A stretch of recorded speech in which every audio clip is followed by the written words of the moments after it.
विकास के बारे में पूछता है। पारसनाथ डिग्री कॉलेज का चंद्र प्रकाश चौधरी ने स्वीकृत कराया। केंद्र विधायक गिरिडीह लोकसभा में कोई लाया है तो चंद्र प्रकाश चौधरी ने लाया है। 4,450 करोड़ की लागत से 706 किलोमीटर का काम लगभग चंद्र प्रकाश चौधरी के स्वीकृत से हो रहा है। तो आपके हिसाब से यदि 13-14 करोड़ रुपया मुआवजा दिलाया होगा तो उसका 5% निकाल लीजिए, वो कितना पॉकेट गरम किया है। आज बनारस से कलकत्ता जो 6 वे रोड जा रहा, ये हमारे गिरिडीह लोकसभा क्षेत्र के चंद्र प्रकाश चौधरी जी का देन है। आज रांची से लेकर के बोकारो ये आपका 4 लेन जा रहा है, ये इनका चंद्र प्रकाश चौधरी का देन है। आज आपका नेमरा, जहां शिबू सोरेन गुरु जी का घर है, नेमरा से लेकर के कसमार तक ये सड़क बनवाने का काम माननीय चंद्र प्रकाश चौधरी का है। चंद्र प्रकाश चौधरी जी का नहीं है टक्कर, चंद्र प्रकाश चौधरी का इंडी गठबंधन से। अच्छा, मथुरा जी के साथ? मथुरा जी के, जयराम कहीं है ही नहीं जी। अच्छा, उनका बात आप झूठ बोल रहे हैं। चंद्र प्रकाश चौधरी जी विस्थापन नीति, पुनर्वास नीति पर क्या काम किए हैं? क्योंकि गिरिडीह संसदीय क्षेत्र में सबसे बड़ी समस्या है। आजादी के बाद जी चंद्र प्रकाश चौधरी एक पहला व्यक्ति है, ठीक है, पहला व्यक्ति है जो आंदोलन करके विस्थापितों के लिए 7 जिला में ट्रिब्यूनल स्पेशल कोर्ट का गठन किए। आगामी लोकसभा चुनाव को लेकर झारखंड के सियासी महकमे में उठापटक जारी है। जैसा कि आप सभी जानते हैं कि झारखंड के 14 संसदीय क्षेत्र में गिरिडीह लोकसभा क्षेत्र जो है सबसे हॉट सीट बन गया है। ऐसा इसलिए क्योंकि मुकाबला जो है त्रिकोणीय हो गया है। तो 25 मई को गिरिडीह संसदीय क्षेत्र में मतदान होने वाला है। तो गिरिडीह के मतदाता तय करेंगे कि आखिर चंद्र प्रकाश चौधरी जी जीतेंगे कि जयराम महतो जी जीतेंगे, मथुरा प्रसाद महतो जी जीतेंगे कि और जो अनेकों इंडिपेंडेंट कैंडिडेट वो जीतेंगे। सभी कैंडिडेट दावा कर रहे हैं कि हम जो है इस बार भारी मतों से जीत रहे हैं। बाकी जीतेगा कौन, यहाँ के मतदाता तय करेंगे। बाकी लोग से बातचीत करके जानने का प्रयास करते हैं कि आखिर चंद्र प्रकाश चौधरी जी का कार्यकाल, 5 साल का कार्यकाल कैसा रहा। जयराम महतो जी अपनी दावेदारी ठोक रहे हैं, युवाओं को लेकर चल रहे हैं। तो आखिर इस चुनाव में क्या होने वाला है यही लोग बताएंगे। दादा जोहार और स्वागत है भोकाल टीवी। जोहार, आपको भी जोहार। क्या नाम है आपका? महानंद कुमार महतो। महानंद जी, आप गिरिडीह संसदीय क्षेत्र के मतदाता हैं? यस। कौन सा विधानसभा लगता है आपका? गोमिया विधानसभा। गोमिया। तो ये बताइए कि गोमिया विधानसभा आपका क्षेत्र है, 25 मई को मतदान होने वाला है, बताना चाहिएगा। बिल्कुल, मैं बताना चाहूंगा कि ये इनका जो कार्यकाल रहा, ये कार्यकाल में 2 से 2.5 साल तक ये जो है कोरोना काल में इनका बीता। और कोरोना काल में भी माननीय सीपी चौधरी जी जो आज बाहर में लोग रहते थे उनको बुलाने का काम किए हैं। और जो प्रवासी मजदूर थे, हर एक प्रवासी मजदूर को आपका बुला करके उनको जो है अनाज देना और तरह तरह का सहयोग माननीय चंद्र प्रकाश चौधरी के द्वारा हुआ है। और तीसरा मैं आपको ये कहना चाहूँगा कि आज लोग कह रहे हैं कि चंद्र प्रकाश चौधरी क्या विकास का काम किए हैं। मैं आपको ये गिनाना चाहता हूँ कि चंद्र प्रकाश चौधरी ने जो काम किया है, आज बनारस से कलकत्ता जो 6 वे रोड जा रहा, ये हमारे गिरिडीह लोकसभा क्षेत्र के चंद्र प्रकाश चौधरी जी का देन है। आज रांची से लेकर के बोकारो ये आपका 4 लेन जा रहा है, ये इनका चंद्र प्रकाश चौधरी का देन है। आज आपका नेमरा, जहां शिबू सोरेन गुरु जी का घर है, नेमरा से लेकर के कसमार तक ये सड़क बनवाने का काम माननीय चंद्र प्रकाश चौधरी का है। और गांव देहात में जो विकास का काम हुआ है, जो आज तक आज़ादी के बाद ये पहला हम लोग को देखने को मिला है कि माननीय चंद्र प्रकाश चौधरी के द्वारा आईना के तरह दिख रहा है कि गांव-गांव में जाकर के आप देख लीजिए, सड़क का निर्माण हो रहा है, पुल का निर्माण हो रहा है और स्कूल का निर्माण हो रहा है। विकास का जाल बिछ गया है माननीय चंद्र प्रकाश चौधरी के द्वारा। जो आदमी के पास जानकारी नहीं है, वो अपना चश्मा जो है ना, चश्मा उतार करके देखे आपके गोमिया विधानसभा में काला चश्मा पहन करके उनको पता नहीं चल रहा है, चश्मा उतार करके देखे। गिरिडीह संसदीय क्षेत्र में 6 गो विधानसभा आता है, तो खाली गोमिया में विकास हो गया और 5 की जगह विकास नहीं हुआ, उसको कैसे करें? कोई ऐसा जगह नहीं है कि आपका जो है विकास नहीं हुआ है। आप रेलवे के जगह पर जाइए, आज अंडरपास माननीय मोदी के द्वारा, माननीय चंद्र प्रकाश चौधरी के द्वारा जहां जहां आपका रेल लाइन है, हर रेल लाइन में जहां सड़क पड़ता है अंडरपास करवाने का काम किए हैं। और गिरिडीह लोकसभा में 6 विधानसभा है, आप 6 विधानसभा में घूम के देखिए, जो आज मोदी और माननीय चंद्र प्रकाश चौधरी के द्वारा जो विकास का काम हुआ है, आज तक इतिहास में हम लोग ऐसा नहीं देखे थे कि इस तरह का विकास का काम हुआ। आज देखिए, गरीब के पास चल जाइए, आज गरीब के यहाँ चल जाइए, उसको मोदी के द्वारा, माननीय चंद्र प्रकाश चौधरी के द्वारा आज उनको मुफ्त में अनाज मिल रहा है। मुफ्त में अनाज मिल रहा है, वृद्धा पेंशन मिल रहा है। आज इनके द्वारा आज जो 5 साल का जो 5 लाख का आयुष्मान भारत कार्ड जो बना हुआ है वो मिला है। अब बताइए, हम अगला को पूछना चाहते हैं कि कौन सा विकास का काम नहीं हुआ। क्या नाम हुआ दादा आपका? चंदन सिन्हा। चंदन जी, ये बताइए कि दादा कह रहे हैं कि नरेंद्र मोदी जी के कार्यकाल में विकास हुआ, 80 करोड़ लोगों को राशन मिल रहा है मुफ्त में। तो 125 करोड़ की आबादी वाले देश में 80 करोड़ लोग तो गरीब हैं। 80 करोड़ लोग राशन उठा रहे हैं, राशन के लिए 4-4 दिन जाकर लाइन में लग रहे हैं, तो कैसे जो है गरीबी रेखा से बाहर है 25 करोड़? इसके बारे में क्या कहिएगा? भैया, जब आप डॉक्टर के यहाँ कुछ इलाज कराने जाते हैं ना, जी, तो डॉक्टर भी कहता है, जब आप वहाँ से रिलीज होते हैं तो डॉक्टर भी कहता है आपको थोड़ा सा परहेज कीजिएगा। अच्छा, ठीक है, खान पान में बैगन नहीं खाइएगा, बातर है ये नहीं खाइएगा, आलू नहीं खाइएगा, ठीक है, वो भी परहेज करने के लिए बोलता है। उसी तरह अभी जितना को मिल रहा है, ठीक है, इन्होंने तो अपना दर्पण दिखा दिया, लेकिन जो आज़ादी के बाद से राज कर रहे थे वो तो अपना पर्दा दिखाएं कि हमने क्या किया था। ये तो हम तो कदम बढ़ाएं, हम तो चलते चल रहे हैं, आगे बढ़ रहे हैं, कारवां बढ़ते जा रहा है, ये तो कार्य कर रहे हैं। ये 10 साल का इनका उपलब्धि है। ये बताइए कि चंद्र प्रकाश चौधरी जी विस्थापन नीति, पुनर्वास नीति पर क्या काम किए हैं? क्योंकि गिरिडीह संसदीय क्षेत्र में सबसे बड़ी समस्या है। आज़ादी के बाद जी, आज़ादी के बाद चंद्र प्रकाश चौधरी एक पहला व्यक्ति है, ठीक है, पहला व्यक्ति है जो आंदोलन करके विस्थापितों के लिए 7 जिला में ट्रिब्यूनल स्पेशल कोर्ट का गठन किए। ट्रिब्यूनल स्पेशल कोर्ट क्या है, लोगों को हिंदी में समझाइए, क्योंकि लोगों को समझ में नहीं आता है।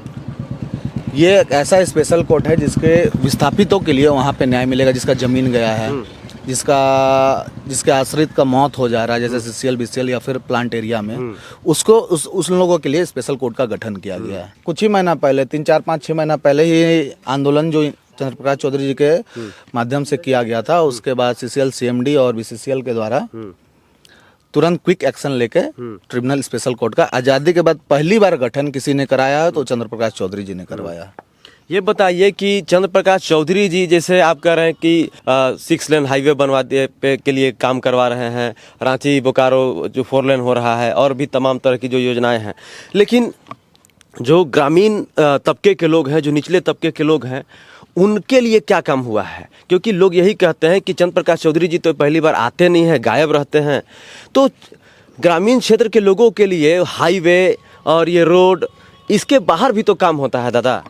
भैया, जो बोलते हैं आपको कि चंद्र प्रकाश चौधरी जी आते नहीं है, गायब रहते हैं, तो उनको बता देते हैं कि ये भी आज़ादी के बाद पहला बार हुआ है कोई सांसद या विधायक, कोई जनप्रतिनिधि जीत के 5 साल के लिए जीतता है, लेकिन ये लोग जो 19 में जीते हैं, ये सिर्फ 2.5 साल के लिए जीते थे, क्योंकि 2.5 साल तो कोविड का महामारी था, उसमें सब लोग चूल्हा तक बंद था।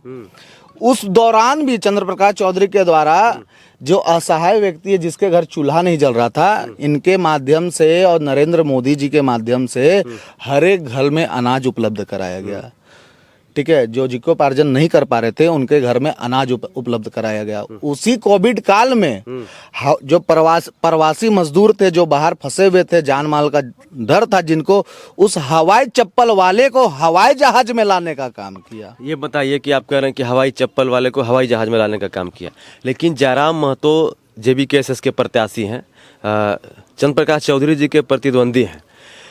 लोग कह रहे हैं कि वो किसी पद पे नहीं है, ना मुखिया है, ना वार्ड पार्षद हैं, ना ही विधायक है, ना ही सांसद है, ना ही किसी संवैधानिक पोस्ट पे है, किसी भी पोस्ट पे नहीं है। उसके बाद भी 13 से 14 करोड़ रुपए का जो है मुआवजा दिलवा दिए लोगों को। तो वो तो जब कुछ नहीं है तो इतना काम कर रहे हैं, जब सांसद बन जाएंगे तो फिर क्या करेंगे? भैया, पहला बात कि मुकाबला आपने बोला हरे राम जय राम, क्या जो बोले ना हरे राम जय राम, उसका नाम भी मेरे मतलब क्लियर नहीं है, मतलब नाम क्या जयराम की हरे राम क्लियर नहीं है। अच्छा, ठीक है, तो वो मुआवजा दिलाया जो बोल रहे हैं, और उससे टक्कर चंद्र प्रकाश चौधरी का नहीं है। अच्छा, ठीक है, टक्कर चंद्र प्रकाश चौधरी जी का नहीं है, टक्कर चंद्र प्रकाश चौधरी का इंडी गठबंधन से है। अच्छा, मथुरा जी के साथ, मथुरा जी के, जयराम कहीं है ही नहीं जी। अच्छा, उनका बात आप झूठ बोल रहे हैं कि टक्कर है, वो है कौन? आप बोल रहे हैं कितना करोड़? 14 करोड़ रुपया। अरे भैया, आप हमको बताइए, रांची से आ रहे होंगे आप? हाँ बिल्कुल। भाया रामगढ़ आ रहे होंगे, उस जगह पे एक चुट्टू पालू घाटी आता है। आता है। आए प्रतिदिन लगभग वहाँ जब भी एक्सीडेंट होता है, मृत्यु होता है, तो 1-2 लाश नहीं गिरती है, वहाँ 7-7 8-8 लाश एक बार में, एक दिन में मृत्यु होती है। हाथी आता है, कुचल के चल जाता है, घर को क्षति करता है, ठीक है, घर को क्षति करता है, आदमी को भी मार देता है, वो बंदा मुआवजा दिलाने नहीं आता है। चूटू पालू घाटू में मुआवजा दिलाने नहीं आता है, थंडरिंग होता है, ढेड़ मारता है, पशु का मृत्यु हो जाता है, आदमी का मृत्यु हो जाता है, वो मुआवजा दिलाने नहीं जाता। मुआवजा वो बंदा इसलिए नहीं जाता दिलाने के लिए, उसको पता है क्योंकि वहां फिक्स्ड राशि है सरकार का, 4 लाख मिलेगा, तत्काल 25,000 मिलेगा, बाद में 375 चेक के माध्यम से प्रखंड विकास पदाधिकारी के माध्यम से मिलेगा, इसलिए वो आने जाता है। जाता है कहाँ पे? मुआवजा दिलाने। आपने कहा 12-13 करोड़ दिलाया, वो दिलाया है, मैं स्वीकार करता हूं, लेकिन वो कहाँ दिलाता है? वो दिलाता है यदि इलेक्ट्रो स्टील में किसी मजदूर का मौत होगा तो वहां जाएगा दिलाने, यदि सीसीएल में मौत होगा तो वहां जाएगा दिलाने, यदि ओरिका फैक्ट्री, बारूद फैक्ट्री मेरा आईएल में होगा तो वहां जाएगा दिलाने, बीएसएल में होगा तो वहां जाएगा दिलाने। भैया इसलिए वहां जाता है कि वहां जीएम और सीएम और पीएम से मिलके पैक्ट हो जाए, वो अपना कमीशन, अपना महीना, अपना इनकम चालू कर दे। भैया वहां ऐसा बात ही बोलता हो जाके ना, ये पब्लिक को पता नहीं है। फोन करेगा, आएगा, आधा रात को जाएगा, बोलेगा आश्रित को एक नौकरी और 50 लाख रुपया मुआवजा। ए भैया, एगो वार्ड सदस्य, एगो आम जनता यदि इलेक्ट्रो स्टील में मौत हो जाता है तो एक आम जनता वहां का जीएम से बात करेगा तो आश्रित को नौकरी देगा। उस जीएम का आंख में भी आंसू है, उसके आंख में भी पानी है, क्योंकि उसका भी बच्चा है, उसका भी परिवार, नौकरी देगा। लेकिन जो राशि वो बोलता है कि 50 लाख, ये इम्पॉसिबल है। बंद करना प्लांट स्वीकार करेगा वो कंपनी, लेकिन 50 लाख नहीं। तब बात करता है साहब जी, क्योंकि प्लांट गेट बंद है, बात करता है साहब जी 6-7 लाख रुपया दिलवा दीजिए ना, कुछ आपका भी कर दे रहे हैं, 4-5 लाख रुपया आपका भी कर दे रहे हैं। तो आपके हिसाब से यदि 13-14 करोड़ रुपया मुआवजा दिलाया होगा तो उसका 5% निकाल लीजिए, वो कितना पॉकेट गर्म किया है।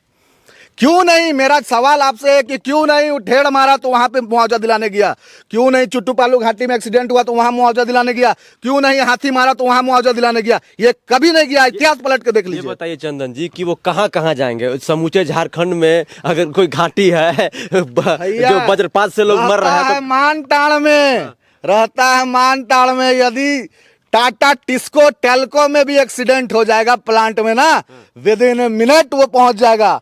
और यदि उसके घर के बगल में जीटी रोड में मर जाएगा तो मुआवजा वाला बनता है।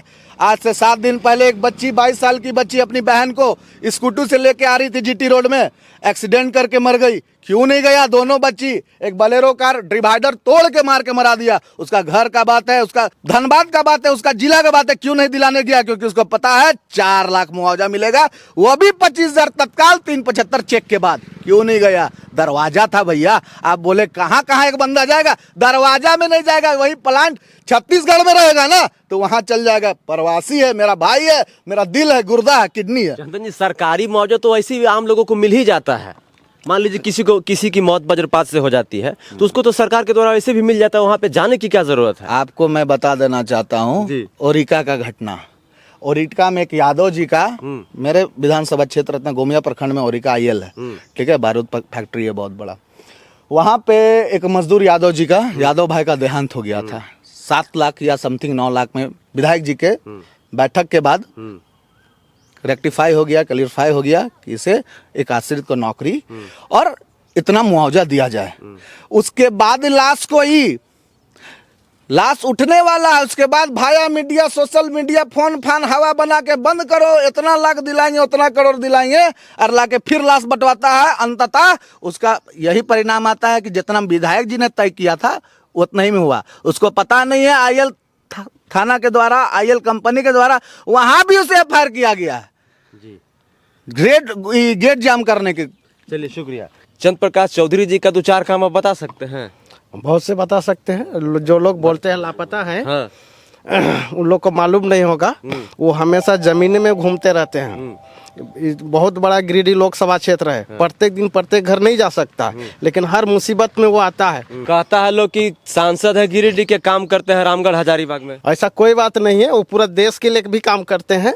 ये जो बड़ा बड़ा रोड बन रहा है। चंदन जी, लापता सांसद के बारे में शॉर्ट में बोलिएगा। उनको टैग मिल गया है पूरा, जहां जाते हैं ना लोग कहता है। अभी कल रिपोर्टिंग किए चंदन जी, हालांकि लोग कहा कि हम लोग भी केला को ही वोट करेंगे, ऐसा इसलिए चंद्र प्रकाश चौधरी जी कुछ काम नहीं किए हैं, उनको हम लोग देखे भी नहीं है, ना कभी शक्ल दिखाने आए हैं। लेकिन फिर भी हम लोग कतरास की मैं बात कर रहा हूँ, ग्राउंड वीडियो देख लीजिएगा, फिर भी हम लोग जो है नरेंद्र मोदी जी के फेस वैल्यू पे उनको वोट देकर जिताएंगे। भैया लापता वाला जहाँ बात बोले ना, तो जो इंसान लापता का बात बोलता है ना, तो उनसे जाके सवाल कीजिएगा कि जब आप पैसा और चंदा वसूल करने में मग्न थे, तब आपकी माँ का इलाज वही चंद्र प्रकाश चौधरी ने करवाया था। तो आप लापता बोलते हैं, आपने चूल्हा में जाके आप पूछिए कि चंद्र प्रकाश चौधरी आपके घर में है कि नहीं।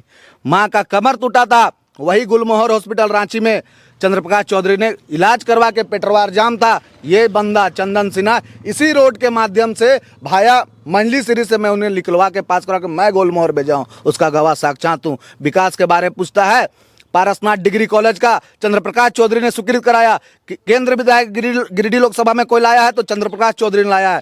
4,450 करोड़ की लागत से 706 किलोमीटर का काम लगभग चंद्र प्रकाश चौधरी के स्वीकृत से हो रहा है जी। आप बात बोलते हैं हर घर जल के नामधन से पानी पहुंच रहा है। जब आज़ादी के बाद इंसान चुआ में और बाल्टी से पानी लेता था, तो अब नल के माध्यम से जा रहा है पानी। आप बात बोलते हैं चंद्र प्रकाश चौधरी जी वो इंसान है, आज़ादी के बाद यदि आपका बच्चा होगा तो भैया नर्सरी में यदि पढ़ता होगा तो मार्च में उसका एग्जाम होता होगा, उसको भी रिपोर्ट कार्ड मिलता होगा, तब LKG में प्रवेश होता है। आज़ादी के बाद कोई संसद अपना रिपोर्ट कार्ड पेश किया है तो चंद्र प्रकाश चौधरी किया है। चंद्र प्रकाश चौधरी 5 साल का काम किताब के माध्यम से पब्लिक को सुपुर्द करके वोट मांगने आए। आपने क्या किया आप बताओ? एक भी पेंशन, एक भी आवास, एक भी नल को घर को जल दिला है तो आप बताइए किस माध्यम से वोट मांग रहे? चंदा मैंने लिया है, उस माध्यम से आप वोट मांग रहे हो। जय हिंद, वंदे मातरम, जोहार झारखंड, शुक्रिया।